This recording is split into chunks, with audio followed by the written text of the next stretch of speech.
Buenas noches a todos, bienvenidos a nuestro estudio del... Hoy comenzamos el libro La Deidad, el Cosmos y el Hombre. Es un libro de Geoffrey Farty, un libro que busca ofrecer un bosquejo claro y conciso de la sabiduría esotérica teosófica, facilitando la comprensión de cómo la deidad, siendo un principio supremo, se manifiesta en el cosmos, es decir, en el universo, cómo el hombre, como ser individual o ser particular, encaja en este vasto esquema de evolución universal, revelando así su naturaleza divina y su propósito. Así que este libro es un compendio de conceptos teosóficos, pues esenciales, y también el libro y todos sus comentarios está basado en la primera generación de teósofos. Dedicatoria. Este libro está dedicado a todos aquellos que quieran ayudar a aliviar la suerte de la humanidad, liberando la mente humana de su encarcelamiento en ideas generadas y perpetuadas por la ortodoxia institucional y académica en los ámbitos de la religión y la filosofía. Durante muchos siglos, tales ideas manufacturadas por el hombre y sus divisiones resultantes, especialmente en el campo religioso, han sido y continúan siendo la causa de amargura, odio y lucha, como puede presenciarse en nuestros propios días el antagonismo del hindú en contra del maometano, el católico en contra del protestante y del aislamiento de los judíos respecto a otras creencias. El libro está además dedicado a aquellos que quieren trabajar en pro del establecimiento de la paz y la armonía entre todos los pueblos, promoviendo la realización práctica de la hermandad de la humanidad, trascendiendo las diferencias de raza, religión, casta, clase, credo político o cualquier otro elemento de división en los asuntos humanos. La humanidad es tan solo una. Trabajemos por el reconocimiento de esta unidad. Geoffrey Farty. Prefacio. A lo largo de los acontecimientos narrados por la historia del mundo, corre un hilo de esoterismo, aunque los orígenes de la tradición esotérica se pierdan en la bruma de los tiempos. Dicha tradición puede discernirse en los mitos y cuentos de hadas de muchas culturas, con sus historias de gigantes, dragones, magos y sabios. A medida que nos acercamos a los tiempos históricos, llegamos a las legendarias figuras semidivinas de Krishna en la India, Hermes en Egipto, Mitra en Persia, seguidas a su debido tiempo por los grandes maestros históricos conocidos por nosotros como Gautama el Buda, Lao Tse y Jesús. Krishna, de la India, se dice que fue el octavo avatara de Vishnu.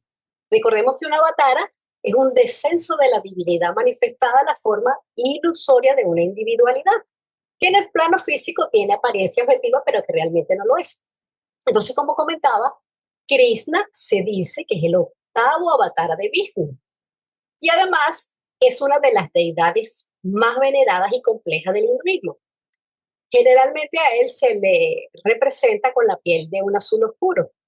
Ese azul se dice que simboliza lo infinito, lo inmesurable y su presencia omnipresente, similar pues al color del cielo o del océano. Sus enseñanzas en el Bhagavad Gita son un pilar de la filosofía hindú, ofreciendo una guía sobre cómo vivir una vida con propósito, afrontar los desafíos, entender la naturaleza del alma, la realidad y la relación con lo divino. Con respecto a Hermes en Egipto, Hermes Trismegisto, del griego Hermes, tres veces grandes. Él es el pilar central de la tradición filosófica y religiosa conocida como hermetismo. Es una figura legendaria de una amplia tradición de la sabiduría que buscaba siempre la integración del conocimiento divino, el conocimiento cósmico y el conocimiento humano, más o menos de cómo está aquí enfocado el libro. Sus enseñanzas han fascinado a pensadores y a buscadores espirituales durante siglos y por supuesto que continúa siendo un pilar del pensamiento esotérico occidental. Esta sabiduría atribuida a Hermes Trismegisto se encuentra principalmente en una colección de textos conocidos como el Corpus Hermético.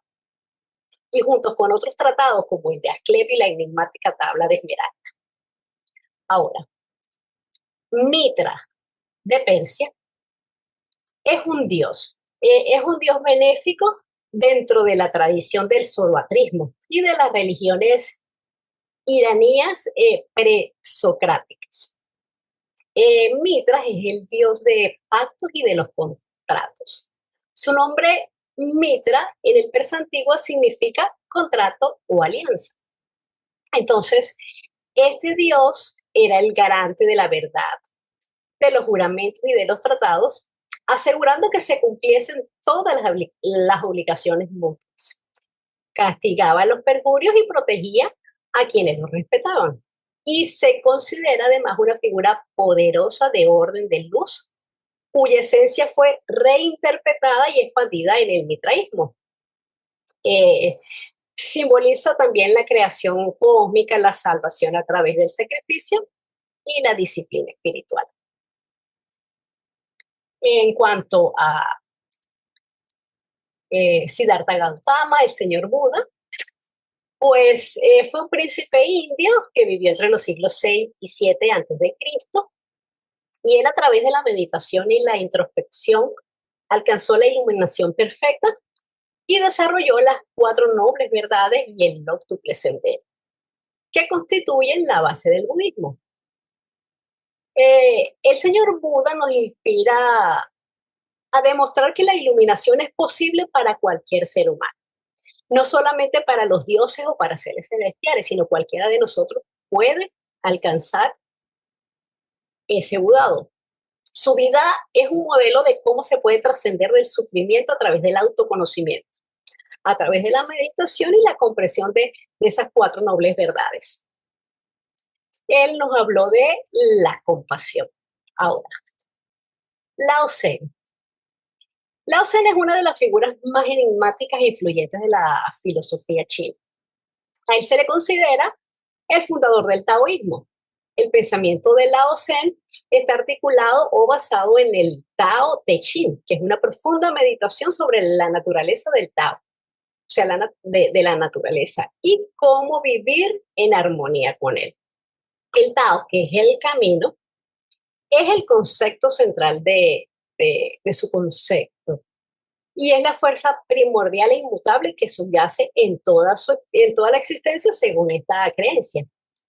Este Tao camino, pues también allí nos lo describe, que es inefable, que sin forma, sin nombre, pero es el origen de todo y de toda la ley natural que rige en el universo. No es, por supuesto, un Dios personal, sino un principio cósmico que trasciende la dualidad.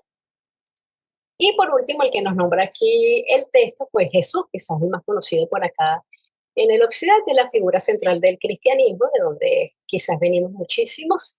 Vivió en la región de Palestina y es un modelo o arquetipo para el camino espiritual en que cada ser humano puede recorrer, que desciende hasta las profundidades del ser para purificarse, para morir a las viejas formas, renacer en su conciencia superior y finalmente ascender a la unidad con lo divino. Él habló desde el amor.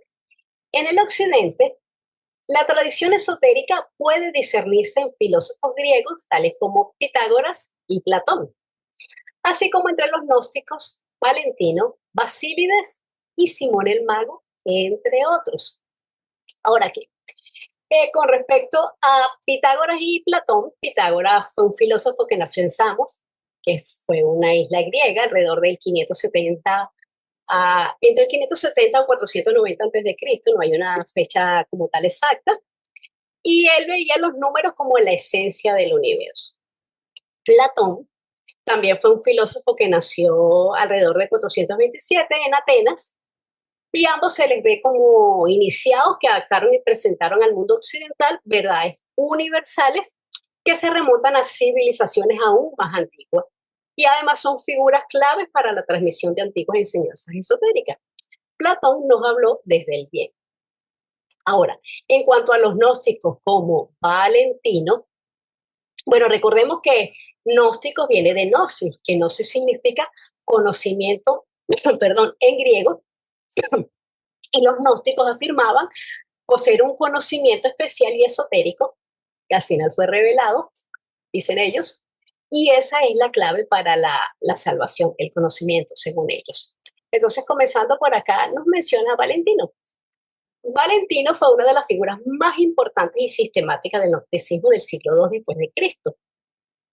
Él nació en Egipto y fue un teólogo y filósofo muy influyente que desarrolló un sistema complejo para explicar el origen del mal y la creación del mundo material desde, por supuesto, una perspectiva gnóstica. Su mito de los guiones y la caída de Sofía proporcionó una cosmología alternativa a la narrativa cristiana ortodoxa que estaba en su momento. Y su énfasis es en el conocimiento espiritual como vía de salvación. Y se le distinguió de la creciente corriente principal del cristianismo. En cuanto a Basílides, él también fue otro influyente maestro gnóstico que vivió en Alejandría a principios del siglo II también después de Cristo.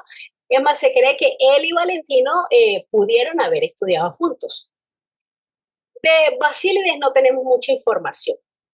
Toda la mayoría de la información que se conoce de él es a través de sus oponentes cristianos, como lo son Irineo, Clemente de Alejandría e Hipólito, y cuyas descripciones no siempre coinciden, cada uno dice distintas cosas sobre él, lo que hace aún más difícil reconstruir su doctrina con total certeza. Entonces, como la mayoría de gnósticos, Basílides sostenía una visión quizás controvertida y por eso lo atacó tanto la iglesia, porque él creía en la docetista de Jesús. O sea, ¿qué quiere decir esto?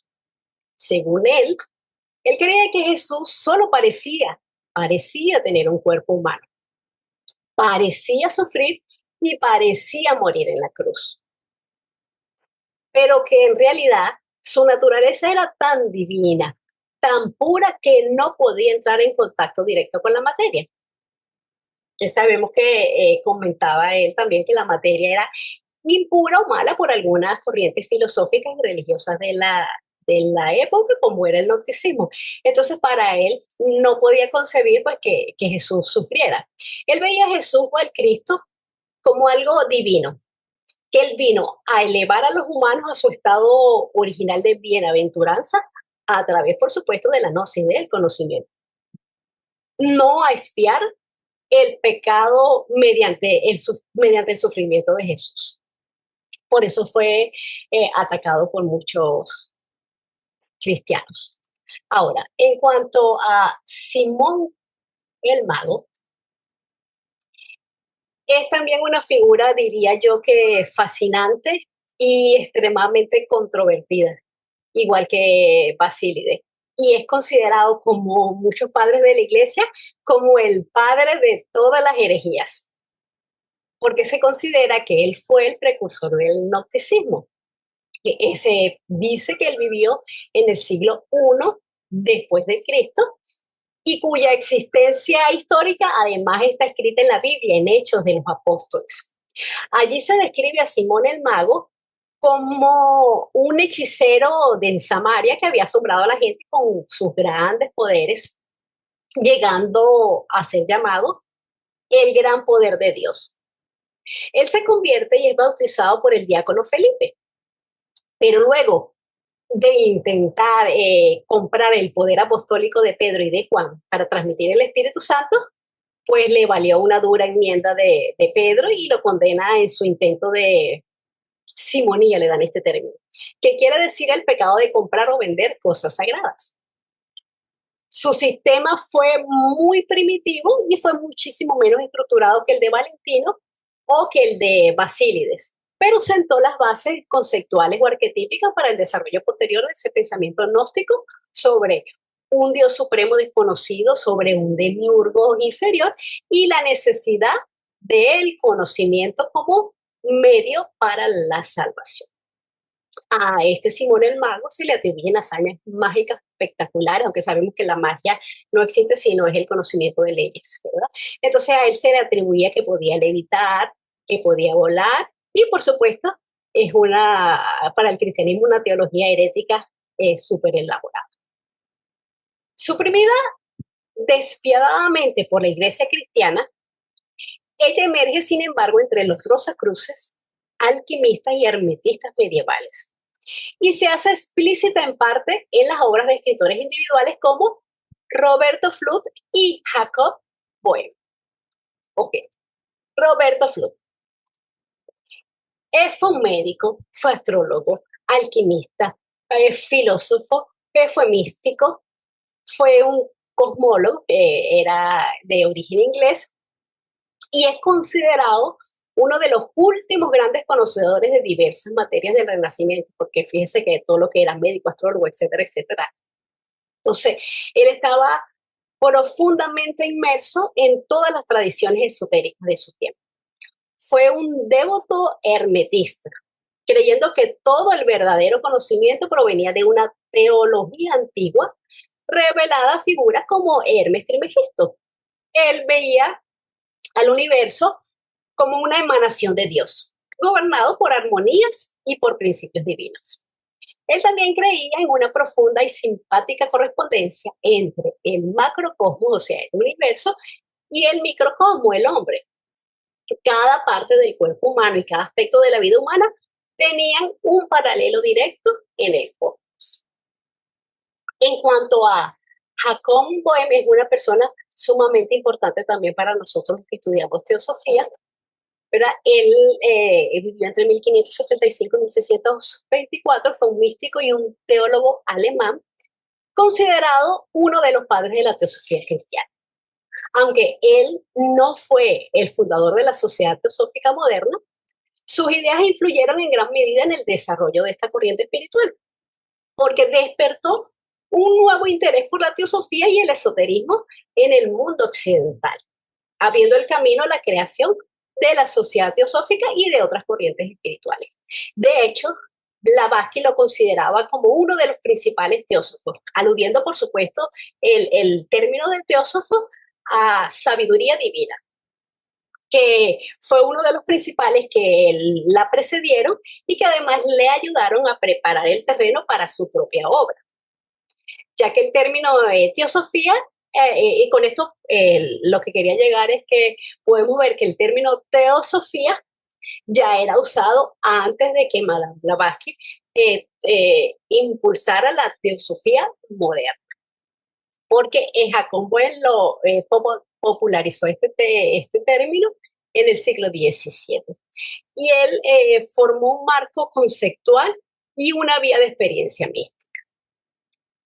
Durante la última parte del siglo XIX, el pensamiento occidental experimentaba un conflicto entre la religión y la ciencia materialista, haciendo necesario que los guardianes de la tradición esotérica tuviesen que hacer que se conociera de manera más abierta. Fue así como por primera vez en los anales de la historia escrita, algunas partes de las enseñanzas fueron dadas públicamente en la literatura original del movimiento teosófico. Aquí podemos ver cómo la filosofía forma un puente que une a la religión y a la ciencia. En esencia, la filosofía proporciona el lenguaje, las herramientas conceptuales y el espacio de reflexión para que la ciencia y la religión puedan dialogar, entenderse mutuamente y en ocasiones, ¿por qué no?, enriquecerse la una de la otra, trascendiendo sus propios límites metodológicos en el caso de la ciencia o dogmáticos en el caso de la religión.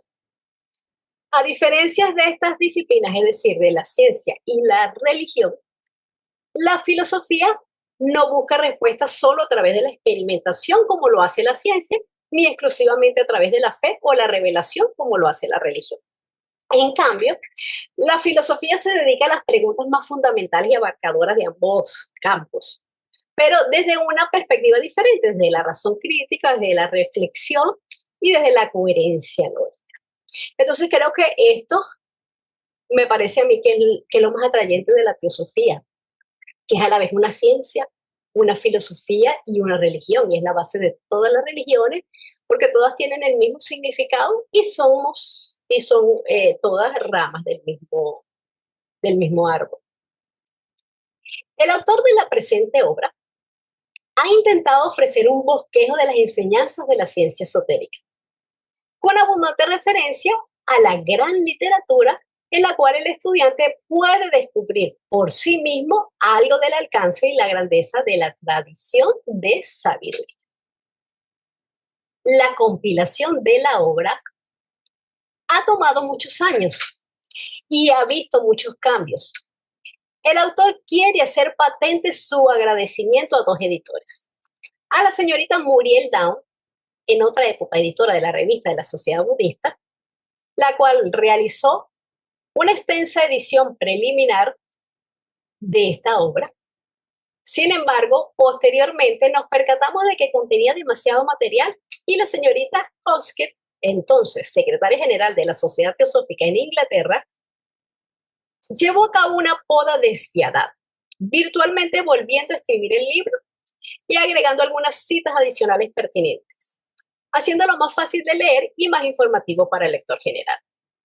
El autor está particularmente agradecido con Jill Leslie por su trabajo de mecanografía y su paciente trabajo con el índice.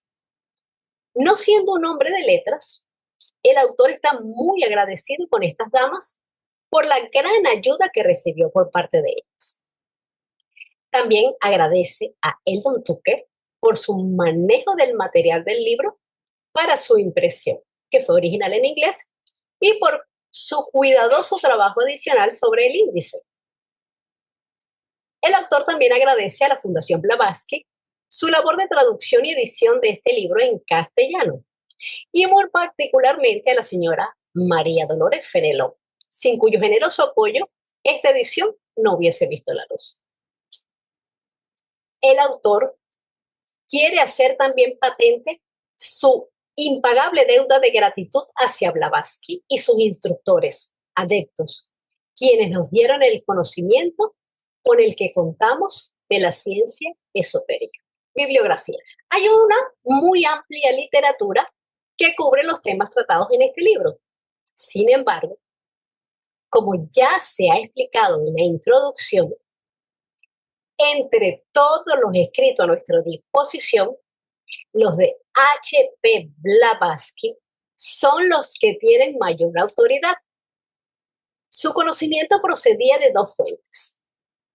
Una, de sus maestros iniciados, y la otra, de su propia penetración interior, su propia apercepción, su intuición como resultado de grandes dones heredados y un intenso entrenamiento. Sus maestros pusieron también mucho por escrito, un hecho muy raro cuando se trata del auténtico ocultismo.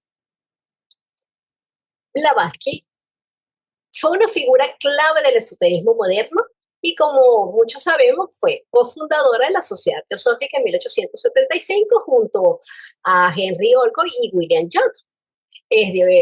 Fue de origen ruso y abrió un camino entre la ciencia, la religión y la filosofía, promoviendo una visión de unidad espiritual y de evolución del alma. Cuando hablan aquí también de su propia apercepción, es sumamente interesante porque la percepción es la conciencia de que la propia conciencia tiene la capacidad de saber qué es lo que uno está pensando, qué es lo que uno está sintiendo y qué es lo que uno está percibiendo.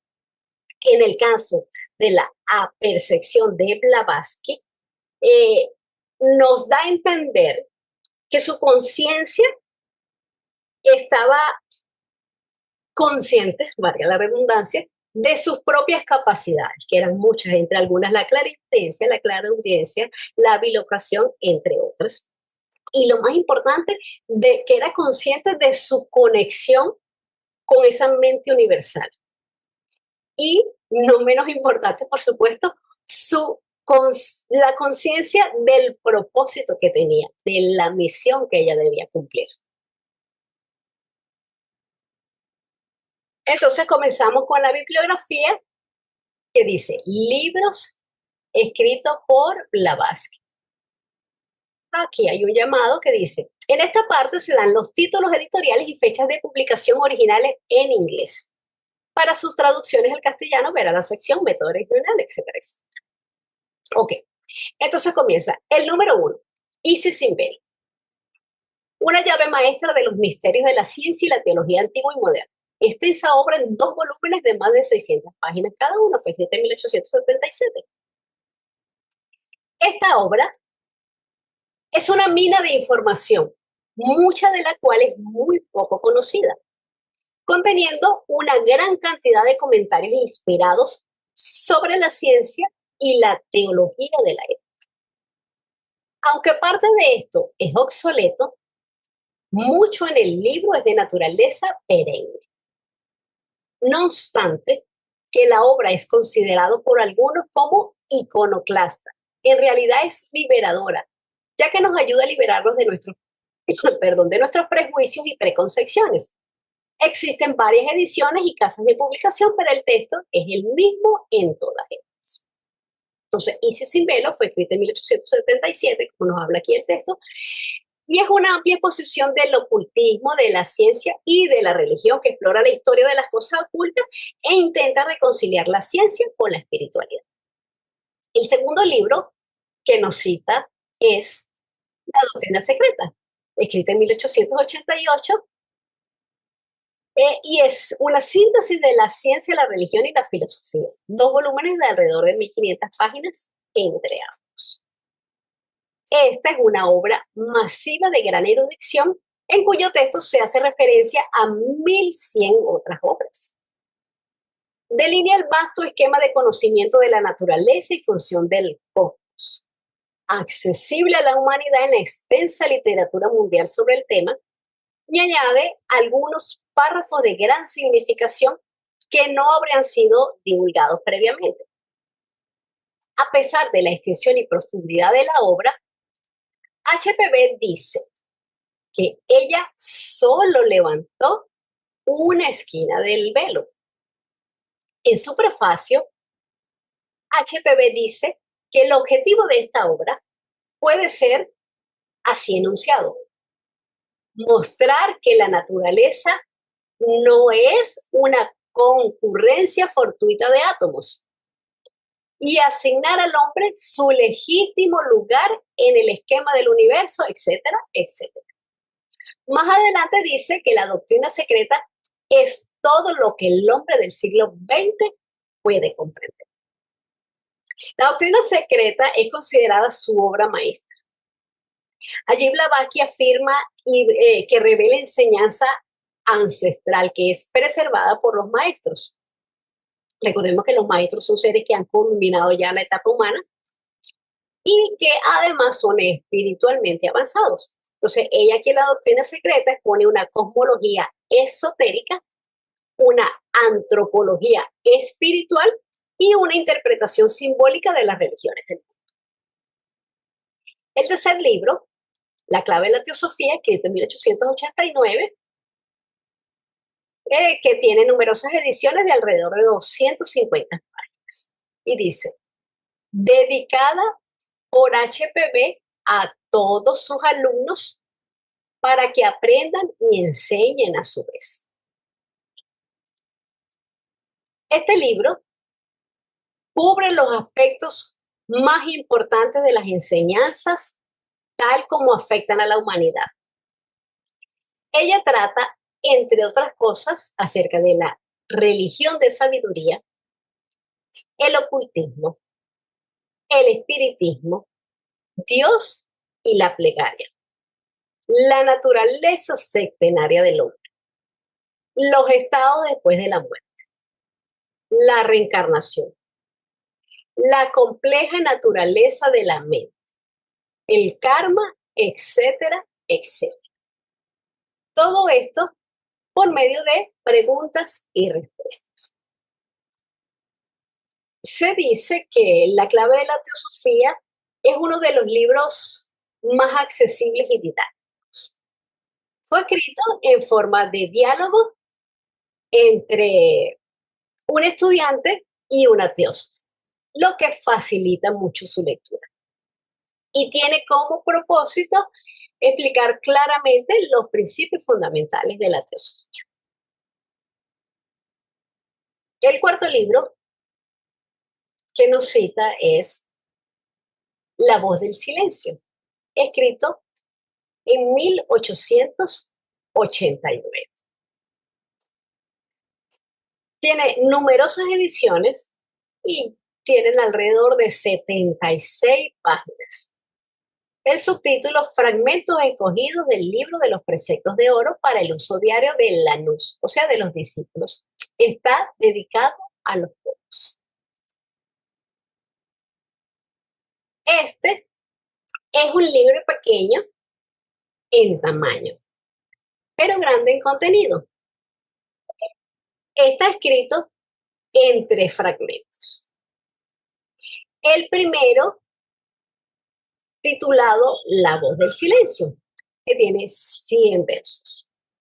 El segundo, Los 2 senderos, que consta de 95 versos.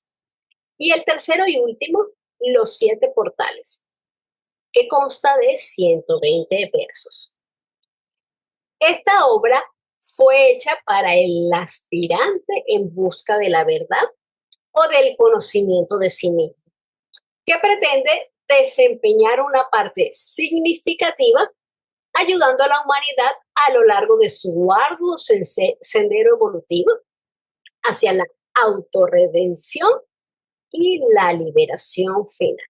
Entonces, La voz del silencio es un texto totalmente místico con enseñanzas sobre el camino del discipulado, sobre el sacrificio y sobre la compasión. Y es, como dice aquí, dedicado a los pocos.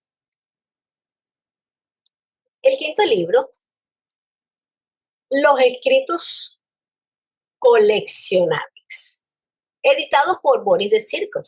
Son 14 volúmenes más un volumen de índice. El volumen 1 fue editado en 1933, el volumen 6 en 1954 y varias editoriales hicieron la edición del volumen 2 en 1957, el volumen 15 en 1991.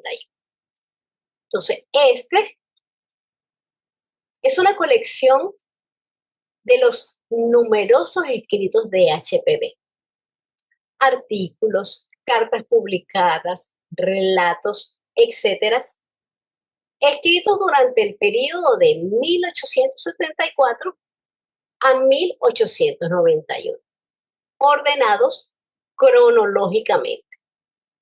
Estos escritos contienen una gran cantidad de enseñanzas que suplementan y son completamente conscientes con lo que está contenido en sus libros. Parte del material da un conocimiento de cómo las enseñanzas pueden afectar la suerte de la humanidad en las circunstancias de la vida terrena, teniendo consideración de sus tradiciones, instituciones, ignorancias, supersticiones y así sucesivamente. Son especialmente esclarecedoras en temas tales como el espiritismo, la religión cristiana y el ocultismo de manera general. HPB siempre dirige su mirada hacia lo esencial, hacia los hechos objetivos que ella ve claramente contrastados en el trasfondo de su conocimiento enciclopédico. En esas obras puede encontrarse mucha sabiduría e inspiración. Entonces, los escritos coleccionables son una colección de artículos, de ensayos, de cartas y de textos que escribió Blavatsky a lo largo de toda su vida. Y abarca o incluye los artículos que escribió en la revista de Theosophy, en la revista Lucifer y en la revista de Pat. Y aquí de quien nos habla de Boris de Cirkov fue su sobrino nieto y se dice que también fue un gran estudioso teosófico.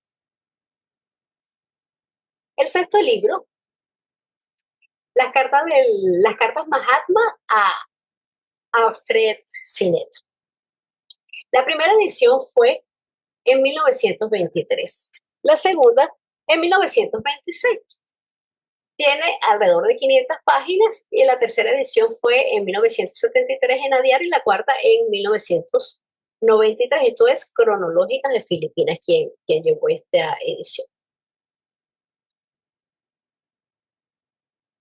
Este es un volumen de cartas que los dos maestros iniciados de HPV enviaron en respuestas a preguntas formuladas a ellos en su mayoría por Alfred Sinet y algunas por Hume.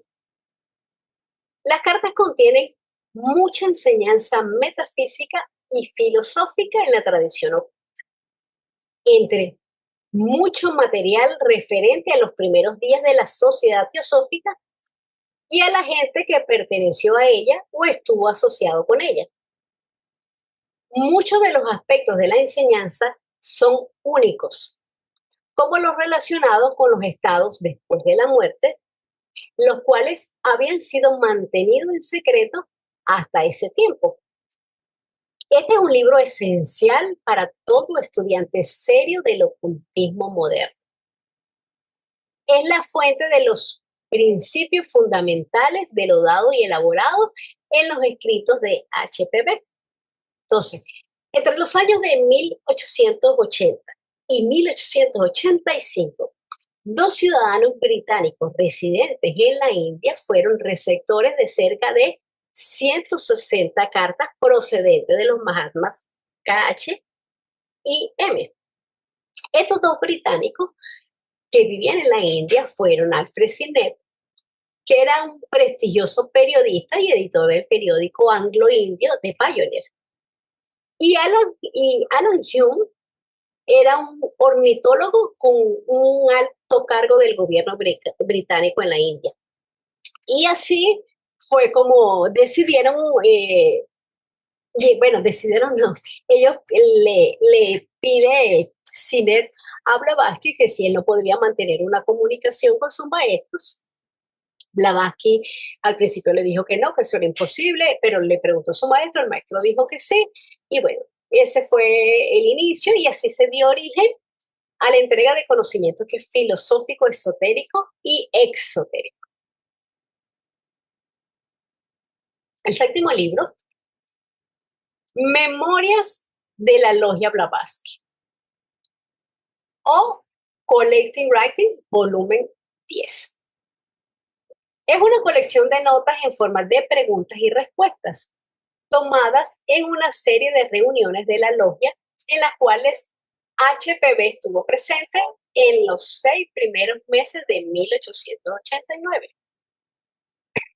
Las memorias de la logia Blavatsky no corresponden a una obra escrita directamente por ella, o sea, por HPV, sino que es un libro que se escribió posteriormente por miembros de esa logia, que incluyen, por supuesto, reflexiones sobre su legado, anécdotas de sus discípulos, también incluye homenajes, cartas y reflexiones. Pero lo más importante saber es que no fue escrito por ella.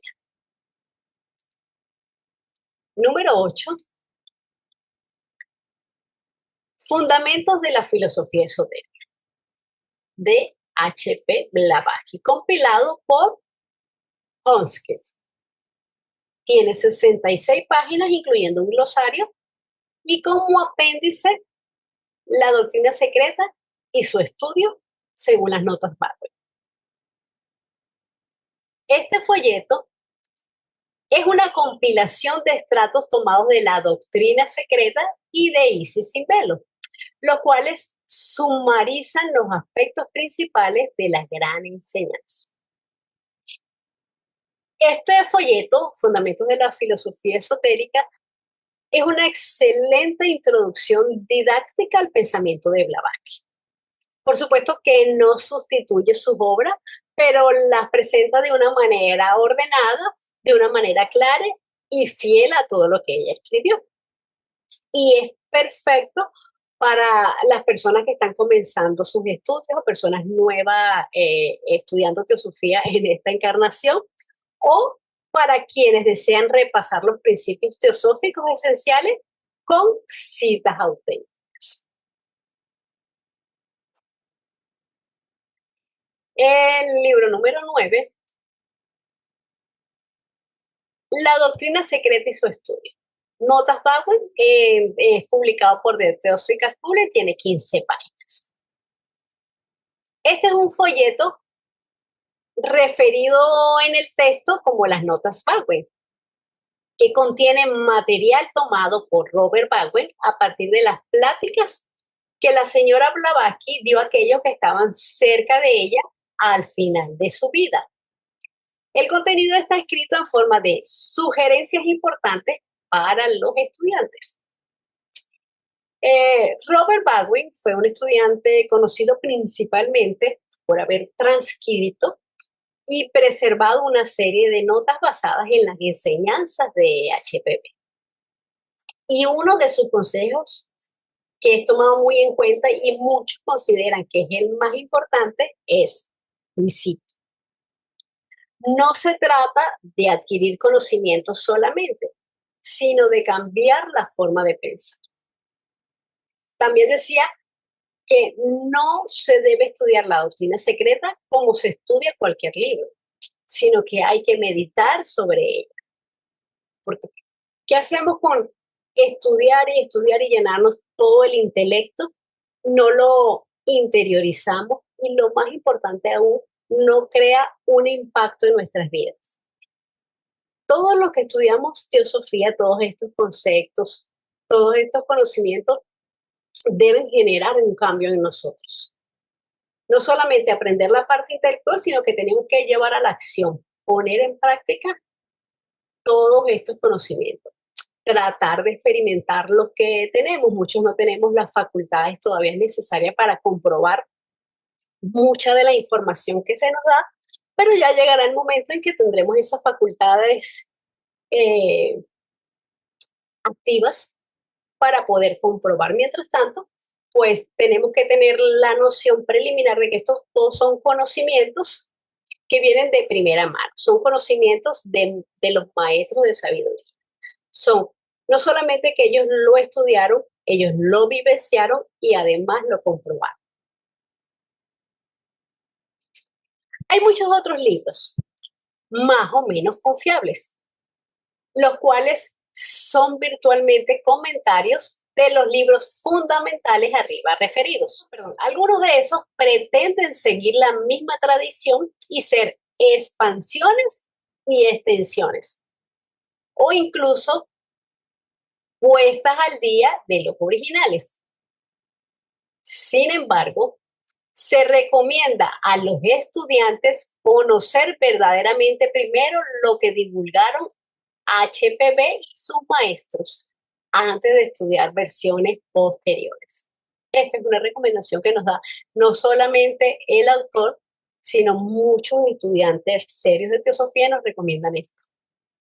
Comenzar con lo que divulgaron en la primera generación de teosofía, es decir, HPB y sus maestros, antes de estudiar versiones posteriores. No quiere decir que no se van a estudiar o no se van a leer, antes de estudiar versiones posteriores.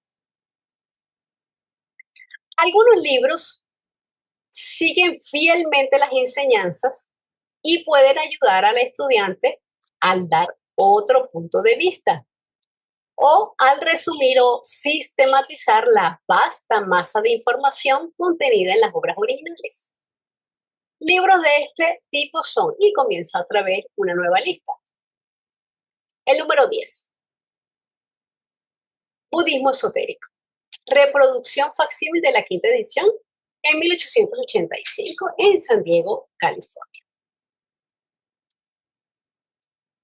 Este libro fue publicado por el señor Alfred Sinet en 1885, habiéndolo escrito a partir de las cartas que recibió de los dos adeptos que a través de HPB instigaron la formación de la Sociedad Teosófica. El material que el señor Sinet utilizó para escribir dicho libro se encuentra publicado de manera completa en las cartas Mahatma. El libro del señor Sinet contiene de manera sistemática información acerca del lado esotérico de la naturaleza. aunque presenta algunas interpretaciones personales del autor que fueron corregidas por HPB en la doctrina secreta. Personalmente, creo que este es un libro también importante porque es uno de los dos en donde se nombra por primera vez los 7 principios del hombre. Entonces creo que por eso también es un libro bien importante. El número 11. El plan divino de Geoffrey Barborca. Está en 1964 de Teosofía en Nadia, India, y tiene 520 páginas. Es un libro de estudio invaluable, estructurado a partir de citas organizadas de manera sistemática, tomadas de la doctrina secreta, dice sin velo, la voz del silencio, la clave de la teosofía y las cartas Mahat. El estudio de esta obra ayuda a comprender la doctrina secreta. El libro número 12. Cartas que me han ayudado, fue escrito por William George. George fue uno de los primeros colaboradores de HPB y es uno de los 3 fundadores de la Sociedad Teosófica. Fue también un fiel discípulo de su maestro. Además del artículo citado, George escribió varios libros y una gran cantidad de artículos compilados actualmente en 3 volúmenes, bajo el título de Ecos del Oriente escritos coleccionados. Para obtener una perspectiva acerca de la vida de HPB, de las circunstancias que la rodearon, de su carácter y de las enormes y penosas dificultades que encontró, pero que en gran medida venció, se le recomienda al lector consultar alguna de sus biografías más confiables, de cuya lectura se podrá lograr una visión más precisa del ambiente en el que fueron dadas la mayor parte de las enseñanzas citadas en la presente obra. A continuación se presenta una selección de su biografía. Libros escritos por sus contemporáneos. Mi invitada, H.P. Blavatsky, escrito por Francesca Arundel. El segundo que cita es Reminiscencias de HPB, de Bertrand Kentley. El tercero, Incidentes en la vida de la señora Blavatsky, escrito por Sinet. Reminiscencia de H.P. Blavatsky, la doctrina secreta, escrito por la condesa Wansmeister. El mundo oculto de la señora Blavatsky, de Daniel Catwell. La vida extraordinaria de HPB, de Sylvia Cranston. Blavatsky y sus maestros, de Jean Overton Führer. Cuando llegue el amanecer, de Howard Murphy. Memorias personales de H.P. Blavatsky, de Mary Neff. Y el último que nos cita es H.P. Blavatsky, El misterio, de Gottfried de Brucker. Adelante, Hugo. Gracias, Carolina. Antes de continuar, quisiera hacer algún comentario acerca de la obra de la señora HPB. Sí. O sea, podemos darnos cuenta de lo extenso y monumental que nos ha dado, ¿no? Una sola persona, aunque hayan estado detrás de ella los maestros. Había una parte en Isis y Velo que dice que es un contenido pasado de moda o obsoleto. Pero no, habría que tener en cuenta que nada de lo que ha escrito ni en Isis y Velo, menos en la doctrina secreta, tiene nada de obsoleto. Esto ha sido escrito a fines del siglo XIX, pero estaba dirigido en realidad al siglo XXI. En el siglo XX muy poco se ha comprendido por la evolución espiritual de la humanidad. En el siglo XXI es que recién estamos comenzando a comprender el mensaje y la profundidad de la doctrina secreta. Ahora, bueno, yo no quiero crear ninguna polémica, pero hay mucho de eso de obsoleto y de la teología de su época que todavía está vigente. Isis sin velo, en el tomo 4, presenta un ataque bastante fuerte a la religión cristiana, que era la que estaba imperando en todas sus ramas, católica, protestante, etc. Pero sin embargo, la religión cristiana todavía está muy fuerte en el inconsciente colectivo de Sudamérica, de Europa, de España. Entonces todavía no se ha superado eso. Claro que lo ha hecho para abrirnos los ojos, ¿no? No era simplemente un ataque por hacerlo. Ahora, otra cosa en función a esto que hago notar, que estaba viendo, es que en los autores recomendados no se menciona a Annie Besant, por ejemplo, ni a Leadbeater. Tengo entendido que existen un grupo de autores que son fieles a la enseñanza de la señora Chepero y de los maestros. Hay otro grupo de autores que tergiversaron la enseñanza y hay un grupo de autores mixtos. Estos mixtos han surgido precisamente de Annie Besant y de Leadbeater. A mí me encanta personalmente Leadbeater, tiene cosas muy bellas, pero ha introducido sus propios pensamientos con argumentos de la religión cristiana, precisamente. Y esto es lo que ha creado una división entre la sociedad teosófica norteamericana, que es Godfrey de Geoffrey Farthing, y la sociedad teosófica de Adyar. Entonces, en estos libros recomendados está mencionando a autores, a otros autores, no recuerdo cuál era, Geoffrey Barborca, por ejemplo, Judge, pero no menciona a Annie Besant. Ahora, personalmente yo admiro y respeto muchísimo a Annie Besant. Para comprender la doctrina secreta, primero yo he leído a Annie Besant, que la vuelve clara, la vuelve didáctica la doctrina secreta. Posteriormente he conocido el plan divino de Geoffrey Barborca, pero ha habido una influencia de Leadbeater en muchas cosas. Mi intención no es crear ninguna polémica, pero es por eso que no se los menciona a ellos. Sin embargo, para nosotros que estamos en Adyar, es muy valioso el aporte que ha hecho la señora Annie Besant y también Leadbeater. Pero lo que quería resaltar es que no hay nada de obsoleto en ninguna parte, ni de Isis sin velo, ni de la doctrina secreta. Es algo que con el desenvolvimiento, la evolución espiritual de la humanidad a través del siglo XXI recién se va a comprender.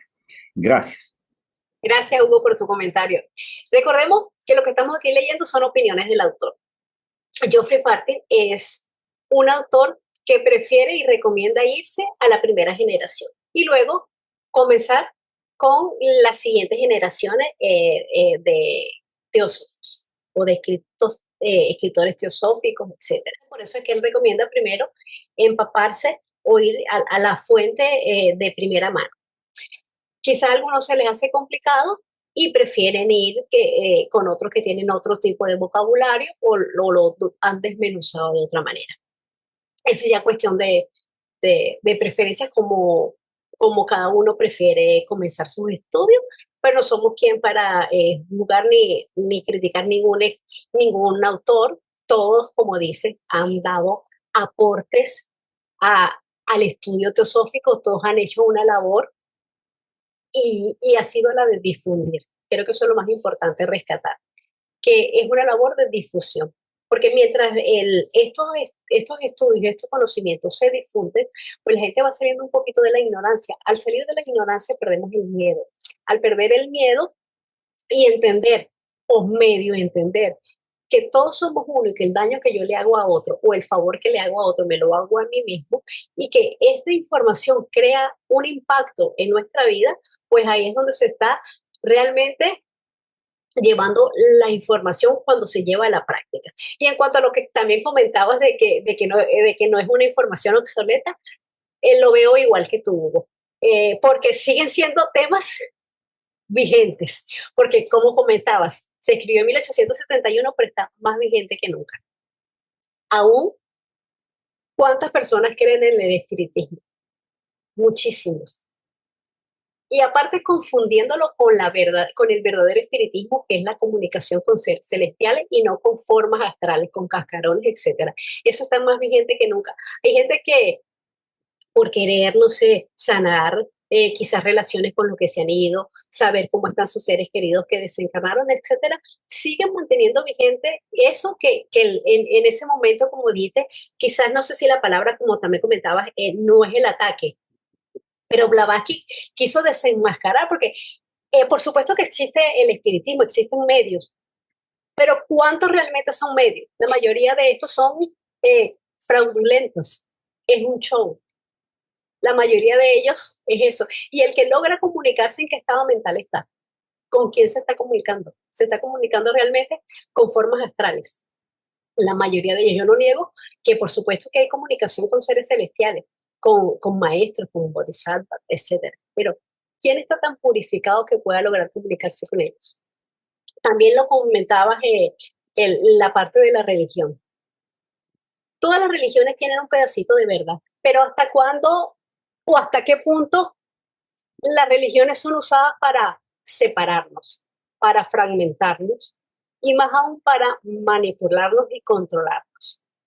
Y espero con este comentario tampoco crear polémica ni herir sensibilidades, que entiendo que en la sociedad teosófica es de libre pensamiento, libre religión, todo el mundo puede llevar su propia religión, pero lo importante es que lleve su religión ajustándola a estos conocimientos que nos están dando, ¿verdad? Porque no podemos simplemente creer, porque todos estos conocimientos que nos da la teosofía no es para que los creamos y ya, no es porque alguien lo escribió, es para que lo estudiemos, para que lo investiguemos, para lo que meditemos y en el momento que tengamos las facultades necesarias, los comprobemos por nosotros mismos. Pero no simplemente para creerlo porque alguien lo dijo, porque alguien lo creyó, que es lo que pasa con la iglesia. Simplemente alguien lo dijo y generalmente alguien de poder, entonces simplemente hay que creerlo y ya. No hay que cuestionarse, no hay que pensar más allá porque las religiones generalmente limitan la inteligencia y el pensar y el raciocinio de las personas. Hay que ir un poco más allá y eso es lo que hace la teosofía. Y Sisibelo también nos habla de los poderes psíquicos, más vigente que nunca. ¿Cuántas personas buscan poderes psíquicos buscando atajos? ¿Para qué? Si lo necesitas en algún momento se te van a desarrollar, porque a todos se nos van a desarrollar. Hay muchas personas que lo tienen y no lo dicen. Hay otros que buscan activarlos. Sus motivos tendrán. Pero nada de estos conocimientos o cualquier CD que nosotros tengamos es para el uso propio, sino para el beneficio de la humanidad como tal. Y ahí es donde está también lo que nos habla Blavatsky de los peligros de los poderes psíquicos, que debajo de cualquier rosa ahí está la serpiente. Entonces hay que tener mucho discernimiento, mucha pureza de vehículos para poder utilizar esos poderes, esos sí. Y coincido contigo que está totalmente vigente. Gracias, Hugo, por tu intervención. Fernando. Bueno, bien, pues buenas noches a todos. Quisiera introducir un pequeño paréntesis de reflexión filosófica sobre el uso del lenguaje.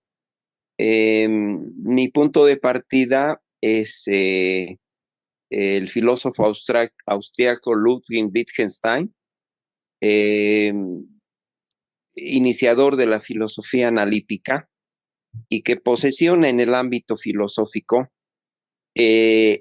la problemática entre la realidad y el lenguaje.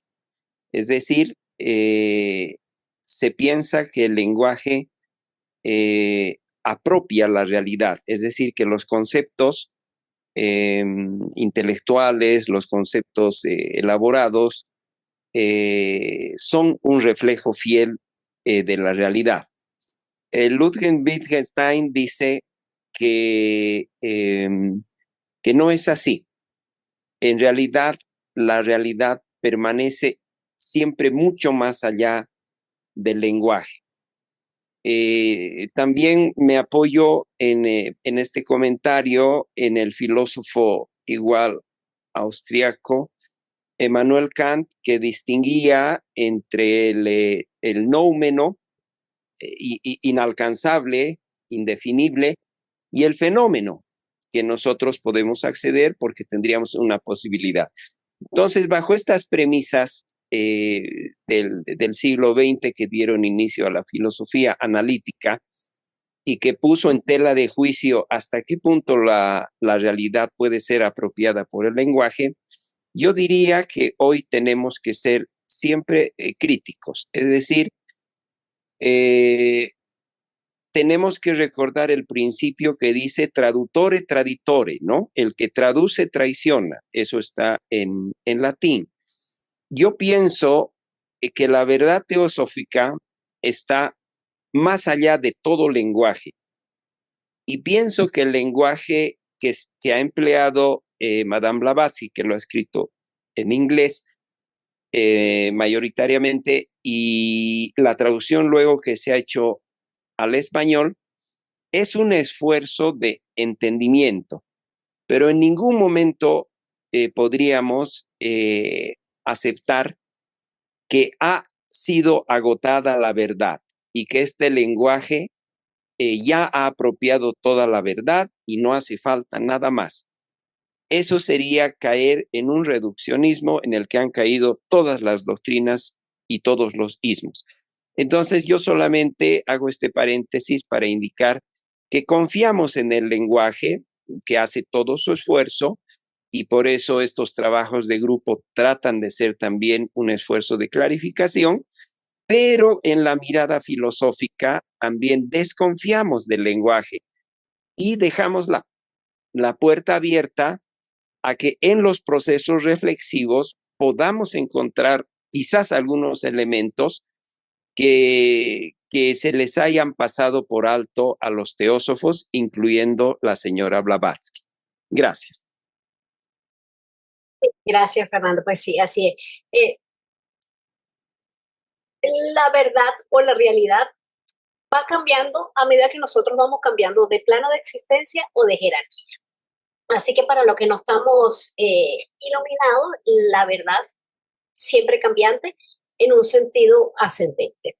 Y por supuesto, es difícil llevar conceptos abstractos a palabras.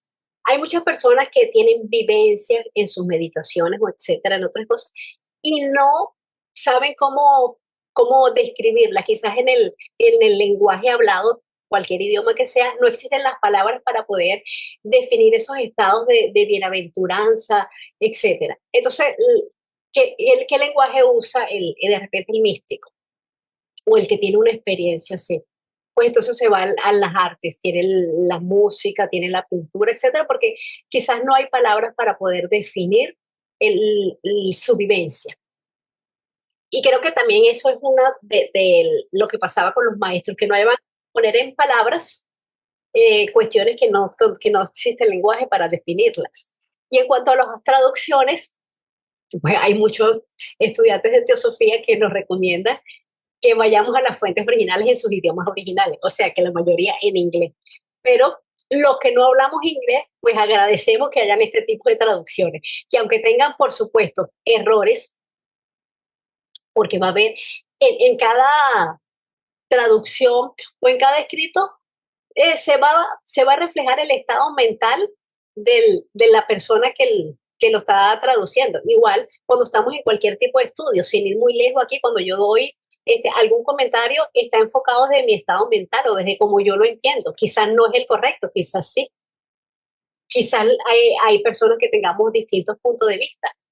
No quiere decir que de repente el de uno esté errado y el del otro esté correcto. Quizás los dos están correctos, o quizás los dos están errados, o quizás el de uno sí. Pero todo va con ese tinte del estado mental que tenga la persona. Entonces, allí va añadido ese tinte, según como nosotros no estemos, según cómo esté nuestro estado de conciencia. Así lo entiendo yo. Pero gracias, Fernando, por tu comentario y gracias, Hugo, también. Alicia. Hola, buenas noches o buenas tardes a todos.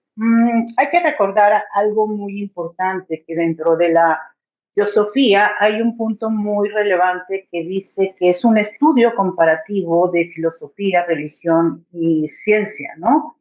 Y al final de cuentas, cada uno interpreta de acuerdo a lo que capta y de acuerdo a la enseñanza. Y creo que los puntos son muy verídicos porque nadie tiene la verdad no es absoluta, ¿no? Y obviamente vamos a encontrar la verdad, pero en cada uno de nosotros para poder crecer y obviamente tomar esa enseñanza para convertirse en una mejor versión de uno mismo, ¿no? Gracias. Así es, Patricia, gracias por tu comentario. Y de eso también se trata el segundo objetivo de la sociedad teosófica, ¿verdad? De comparar las distintas tendencias en religiones, pero no comparar para desmejorar, sino para sumar, porque como dice, cada uno tiene un pedacito de verdad, entonces vamos a unir y vamos a tomar lo mejor de cada uno, no para decir, esta es mala, esta es mejor que aquello, mira como aquello, no, sino para tomar lo mejor de cada una y ir formando ese rompecabezas con cada fragmento, porque claro que cada una tiene un fragmento de verdad, muchas veces distorsionado, eh, etcétera. Pero siempre hay un pedacito de verdad en cada una de ellas. Y en cada opinión, en cada punto de vista, pues también es valorable, pues, porque cada uno tiene su propio estado mental y lleva su propio estudio, sus propias vivencias, que es lo que le va a dar también esa opinión. Gracias, Pat. Fernando, adelante. Bien, un poquito para enriquecer nuestro diálogo. Hay dos apuntes que quisiera compartir con ustedes. Hoy he estado escuchando un par de conferencias del filósofo español Carlos Blanco, que es doctor en filosofía, trabaja en la Universidad de Comillas en España, y yo escuchaba una conferencia sobre cerebro y mística. Y tú, Carolina, mencionaste un poquito esto de la mística, ¿no? Solamente quiero poner en común una idea que me llamó la atención, y es que él considera que generalmente la experiencia mística, en cualquier ámbito que se dé, generalmente religioso, o podríamos decir también teosófico, la experiencia mística siempre tiende a contraponerse a la ortodoxia del grupo donde se da. Y entonces eso me hizo pensar en la obra La Voz del Silencio, considerada como una obra mística, y que cuando uno la lee se siente como alejado de todo del gran bagaje de conocimientos que se tienen en la doctrina secreta y en otros escritos, ¿no? Entonces, solamente hacer este apunte de que la mística, por tener ese efecto unitivo de superación de la dualidad, de fundición con la realidad, de entendimiento supracognoscitivo, entonces la mística tiende a estar más cerca de la verdad que a veces los mismos diálogos y disquisiciones racionales. Y el otro puntito que quiero compartirles es que él dice, si durante tantos siglos, bueno, hasta la edad contemporánea, la metafísica ha sido considerada como la filosofía prima, es decir, la primera filosofía, para luego hablar de los otros componentes de la filosofía, él dice, hoy, en este momento, es decir, en este siglo XXI, la filosofía prima tiene que partir de la neurociencia. Entonces, él dice que en este momento, bueno, él trabaja, me llama la atención y lo cito, repito su nombre, es el doctor Carlos Blanco, lo pueden ver en YouTube. Él trabaja componentes de ciencia, religión y filosofía. Y yo he visto la conferencia que él ha dado en la Universidad Universidad de la Mística o algo así que tienen en Bilbao, España, que están exclusivamente especializados en mística, y él les parece docente ahí, ¿no? Entonces me llamó mucho la atención esto de considerar la neurociencia la filosofía prima, porque en el momento en que Blavatsky escribe los componentes de la teosofía, la filosofía prima era la metafísica. Y yo diría que uno de los hilos conductores de la teosofía que nos mostró Madame Blavatsky es la metafísica. Entonces, quizás poco a poco habría que ir considerando también hacer una lectura desde los avances de la neurociencia. Gracias, Carolina. Gracias, Fernando. Método editorial. Las obras básicas de la literatura teosófica fueron escritos por H.P. Blavatsky en su mayor parte en inglés, aunque ella también escribió un buen número de artículos importantes en francés, ruso e italiano, los cuales han sido traducidos al inglés y se encuentran entre los escritos coleccionables de HPB, o sea, los collecting writing, editados y compilados por Boris de Circos, su sobrino nieto. Perdón. Gracias al esfuerzo de varias casas editoriales teosóficas, es posible en la actualidad conseguir las ediciones originales en inglés de las obras de HPB. De hecho, en la actualidad existe la tendencia a solo referir las ediciones originales de acuerdo a su paginación y número de volúmenes originales. Es necesario recordar brevemente que a la muerte de la señora Blavatsky en 1891, varias de sus obras fundamentales, como son La doctrina secreta, La clave de la teosofía y La voz del silencio, sufrieron cambios, alteraciones, adiciones y mutilaciones a manos de dos de sus, los cuales se arrogaron indebidamente esa labor destructiva. Fue así como comenzaron a aparecer nuevas ediciones supuestamente revisadas de la doctrina secreta. La tercera edición revisada en 1893. La clave de la teosofía, tercera edición revisada también en 1893. Y La voz del silencio, la quinta edición revisada en 1896. El falso tercer volumen de la doctrina secreta en 1897. La doctrina secreta de Abdiar en 6 volúmenes de 1936, la cual reproduce el texto de la edición de 1897 en 3 volúmenes. Algunas de estas ediciones aún están en circulación. Sin embargo, desde mediados de este siglo comenzaron a no reimprimirse. Y al finalizar el siglo, como se decía más arriba, hemos vuelto a los originales. De las cartas Mahatma, existe actualmente en inglés 3 diferentes ediciones. La segunda edición inglesa de 1926 de Trevor Barker, la tercera edición Abdiar de Chris McHumphrey y de Elsie Benjamin. Ambas ediciones están ordenadas por temas y presentan muy pocas diferencias entre sí, salvo la paginación que es diferente.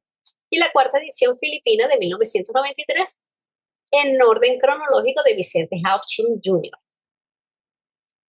Todas las obras principales de HPB han sido traducidas al castellano, con excepción de los 14 volúmenes de escritos coleccionados, las cartas de HPB a Alfred Sinner, editadas por Trevor Baker, y Desde las cavernas y las junglas del Indostán, que están parcialmente traducidas. A lo largo de este siglo, todas estas obras en castellano han sido impresas, editadas y reeditadas por varias empresas de publicación, variando la paginación y el número de volúmenes, creando con esto una confusión entre los lectores y dificultando el trabajo de los estudiantes.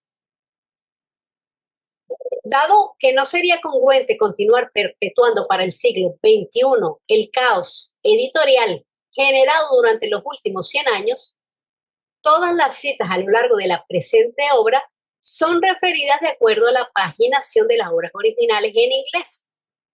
Todas esas obras están siendo y serán traducidas al castellano a partir de los originales, manteniendo su paginación original. A continuación se enlistan las obras citadas. Ver María, adelante, bienvenida. Gracias, Caro, muchas gracias.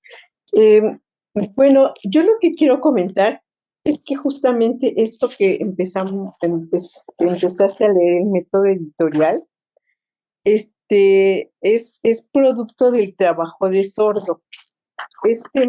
Estupendo, pues, teósofo que, bueno, ya desencarnó, pero que cuando uno empieza a leer los libros que él ha, digamos, traducido, ayudado a traducir, armar, pues hablan de una sistematización impresionante, ¿no?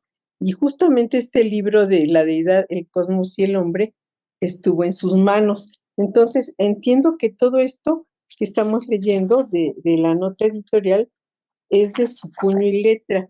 Es sumamente interesante porque yo estoy leyendo justo esta parte editorial, también en sus manos de Cartas Mahatma, y verdaderamente es una sistematización impresionante, ¿no? En realidad, de pronto, yo cuando entré justamente a los estudios teosóficos, le escuché hablar de él a Tere Ayala, y pues nunca dimensioné hasta que empecé a leer su obra, que realmente es alguien que hay que tomarse en serio, ¿no? Entonces está este libro justamente de la deidad del cosmos y el hombre, y entre otros, este otro libro de principios, axiomas y doctrinas de la filosofía esotérica. Realmente, bueno, yo estoy aprovechando la oportunidad para poner de relevancia ese nombre, que no se pierda, ¿no?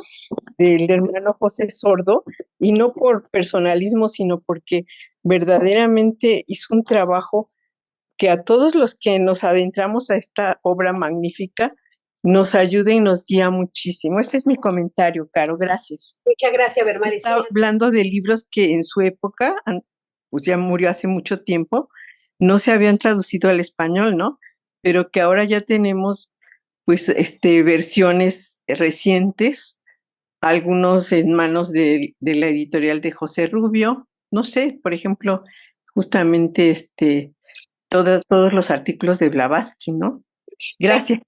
Realmente este es un libro que ya lo vemos por lo que está iniciando, pues él trata de enfocar sus análisis y sus comentarios basado en el material que dejó Blavatsky y los maestros, ¿no? Y recuerdo también que hay un hermano que nos dice siempre el caso de las traducciones, que ninguna traducción es perfecta, o sea, realmente contamos con varias traducciones de la doctrina, hay 2 o 3 por ahí rodando, de Isis sin velo hay muchos, como nos los dice aquí, hay varias, no muchas, pero de la voz hay muchas traducciones también. Es uno de los libros más, yo pienso que con la enseñanza más valorada, o sea, la que tiene más valor, y hay muchas traducciones también y difieren en algunos aspectos. Que no dominamos el idioma inglés, pues no tenemos una traducción fidedigna del original de Blavatsky, eso lo sabemos ya. Y eso, no hay una traducción perfecta, pero el punto era que tenemos que tener al tanto también que hasta en la misma edición original de Blavatsky, cuando está hablando con sus alumnos en la logia de Londres, en una de las clases, le hacen comentarios sobre un fragmento de la doctrina secreta y están hablando de su obra original, ella la tiene en la mano y recuerda muy claro lo que escribió y ella dice, eso no fue lo que yo puse en el original. Entonces, pues van al texto editado y se dan cuenta que la frase no era como Blavatsky la decía. Entonces, pues hay que tener en cuenta que hasta en la época de Blavatsky, cuando fue editada la obra, ella misma lo acepta, que fue ayudada por varias personas, tuvo varios colaboradores en la parte editorial, y pues se escaparon también errores que escaparon de la mano de ella. Incluso por eso ella siempre tenía en mente corregir la versión, la primera edición, y hacerle los ajustes que ella creía necesario, pero bueno, pues no sabemos que no tuvo el tiempo, no pudo llegar a eso, diciendo, porque siempre hay errores hasta en la edición original. Gracias, Carlos. Gracias, Daniel. Adelante, Fernando. Bien, yo solamente hacer un pequeño apunte. Sucede que los collecting writings, lo de los 15 tomos, ya están traducidos, me parece 10. Yo los descargué todos y habían 5, me parece, que los descargué en inglés de otro lado porque no tienen el link de descarga, pero en el sitio oficial de la Sociedad Teosófica, donde están los collecting rights, en habla hispana ya se pueden descargar la mayoría de los tomos. Por si acaso, es una actualización, ¿no? Gracias, Fernando. Sí, era lo que nos comentaba Bermari, que el editor en este momento dice algunos que no estaban traducidos y que en la actualidad ya están. Los escritos coleccionados de HPB. Esta obra de 14 volúmenes y uno adicional de índice solo se encuentra en la actualidad en inglés. De los casi 1000 artículos que incluye, solo unos cuantos se han traducido al castellano. pudiéndose encontrar algunos en la revista Atmavilla y en algunas otras publicaciones dispersas. En espera de que esta obra se traduzca sistemáticamente en un futuro próximo, en el presente libro se da la cita de la colección original en inglés como Escritos coleccionados, número de volumen y página. Isis sin velo. Esta obra existe en castellano en 4 volúmenes, sin índice, bajo el título impreciso de Isis sin velo. La traducción no es fiel al original en inglés y se trata más bien de una interpretación parafraseada, mutilada y alterada por el traductor. En la actualidad, la Fundación Blavatsky está realizando una nueva traducción fiel al original en 2 volúmenes. 2 de los capítulos más citados en el presente libro. El capítulo 1 del volumen 1, Ante el velo, y el capítulo 12 del volumen 2 se encuentran en la obra. Capítulos fundamentales de la doctrina secreta a Isis develada de HPV. Las citas en el presente libro se hacen respecto a la edición original de 1877 en 2 volúmenes. HPV, la doctrina secreta y su estudio, notas tomadas por Robert Vaughan. Este folleto es citado como Notas Vaughan en su traducción al castellano por la Fundación Blavatsky. Las cartas Mahatma de Alfred Sinet. Las citas de esta obra son referidas a las cartas Mahatma de Alfred Sinet, Blavatsky, editorial de México 2010. Traducción analógica al castellano, es decir, que cada página en castellano corresponda a la paginación en inglés, según la edición inglesa de Trevor Bacon, con índice y un volumen adicional de glosario, cronología, facsímiles de las cartas, retrato de los Mahatmas, mapas y estudio de los signos. La doctrina secreta. Existen varias ediciones en castellano de esta obra, todas las cuales provienen, sin embargo, de la traducción realizada por varios miembros de la Sociedad Teosófica en España en 1895 el volumen 1 y en 1898 el volumen 2, la cual se basó en la tercera edición revisada inglesa de 1893. El falso tercer volumen añadido en 1897 en la edición inglesa fue traducido al castellano en 1911 por el mismo traductor de Isis sin velo. En la actualidad, la Fundación Blavatsky está realizando una nueva traducción directa de la primera edición inglesa de 1888 en 2 volúmenes. Los capítulos fundamentales, prefacio, preliminar, proemio, recapitulación del volumen 1 y las notas preliminares, la conclusión y ahora, para concluir, del volumen 2, se encuentran en la obra Capítulos fundamentales de la doctrina secreta Isis develada de HPV. La mayor parte de los textos referidos en el presente libro pertenecen a estos capítulos y las citas son respecto a la edición de 1888. Instrucciones de la Escuela Oriental de Teosofía de H.P. Blavatsky o sección esotérica. Las instrucciones esotéricas de H.P. Blavatsky fueron alteradas por Annie Besant y George Mead en 1891, cuando Blavatsky estaba enferma.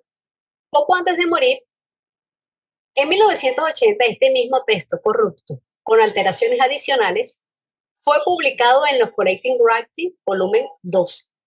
Hasta la fecha, solo las instrucciones originales de HPV número 1 y 2 han sido publicadas. Ver Esotérico Paper de Madame Blavatsky. En los Collecting Writing 12 se encuentra la versión más completa de la instrucción número 3. El texto de las instrucciones 4 y 5 únicamente está publicado en los Collecting Writing, el 12, y es idéntico a la versión de Kissinger. En esta obra se reproduce la instrucción sexta, preservada por el grupo de William George. Glosario teosófico. Esta obra póstuma de Blavatsky se encuentra traducido al castellano en 2 versiones alteradas respecto al original, dado que el traductor añadió una gran cantidad de conceptos, casi el doble de la versión original. La Fundación Blavatsky publicará esta obra fiel respecto al original inglés, por lo que las referencias en el presente libro se dan respecto a dicha edición. La voz del silencio.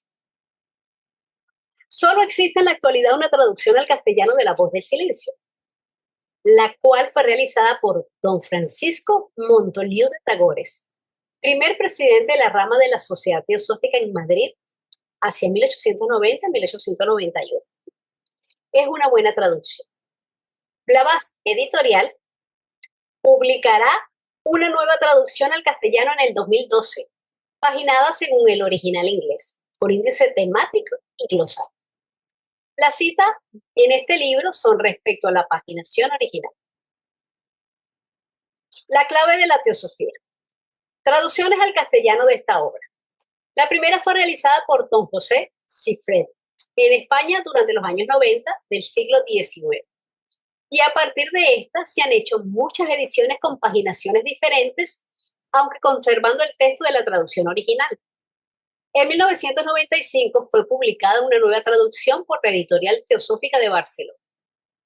Ambas traducciones son buenas, salvo en su traducción imprecisa del self por yo.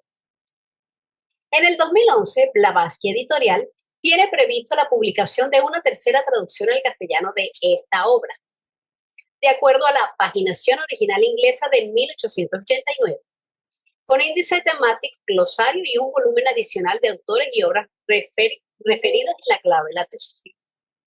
Las citas en este libro son respecto a esa edición.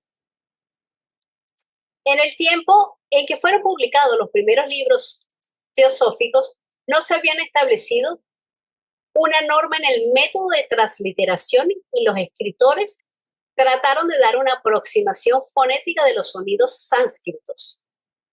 En años posteriores, con el avance de la investigación, se han hecho cambios en el sistema de la transliteración a fin de representar de manera más exacta los sonidos que en algunos casos no existen en castellano o en otras lenguas europeas.